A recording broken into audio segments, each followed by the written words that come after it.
Una de las inauguraciones más espectaculares de los mundiales fue la de México 2026. El estadio se cubrió de un inmenso tapiz azul celeste. En el centro, una gigantesca copa dorada comenzó a emerger lentamente desde la cancha. Parecía una escultura de oro, pero sus formas estaban inspiradas en una de las artesanías más queridas de México, el papel picado, también conocido en muchos lugares como papel de viento, porque baila con la brisa y llena de movimiento las fiestas. Los escenógrafos transformaron una hoja de papel en un monumento, y esa elección cuenta una historia fascinante. ¿Cómo llegó un papel tan ligero a convertirse en uno de los grandes símbolos de México? La historia comienza hace muchos siglos.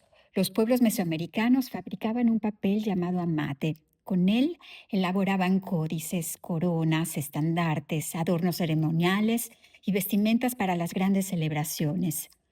En el Códice Borbónico todavía podemos ver sacerdotes cubiertos con ornamentos de papel y ceremonias donde el amate forma parte de la fiesta. Con el paso del tiempo llegó a México un papel muy fino y lleno de color, el papel de China. Los artesanos descubrieron que podían apilar muchas hojas, colocar una plantilla encima y recortarlos con pequeños cinceles y un martillo. Cada golpe abría un nuevo dibujo: flores, aves, soles, estrellas, corazones. Cada diseño dejaba pasar la luz y también el viento. Por eso muchas personas comenzaron a llamarlo papel de viento. Cuando las hileras de papel se movían sobre una calle o una plaza, toda la fiesta parecía cobrar vida. Uno de los lugares donde esta técnica alcanzó un desarrollo extraordinario fue San Salvador Huixcolotla, en el estado de Puebla.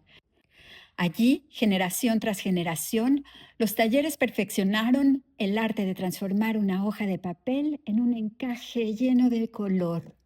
Muy pronto el papel picado empezó a acompañar la vida cotidiana de México. Apareció en las fiestas patronales, en las iglesias, en los mercados, en las bodas, en los bautizos, en los cumpleaños.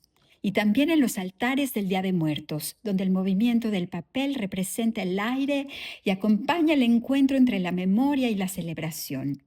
Con el tiempo ocurrió algo muy curioso. Bastaba una hilera de papel picado para reconocer a México. En muchas ciudades del mundo, un restaurante mexicano anuncia su identidad simplemente colgando papel picado de colores. Una artesanía local terminó convirtiéndose en un lenguaje universal.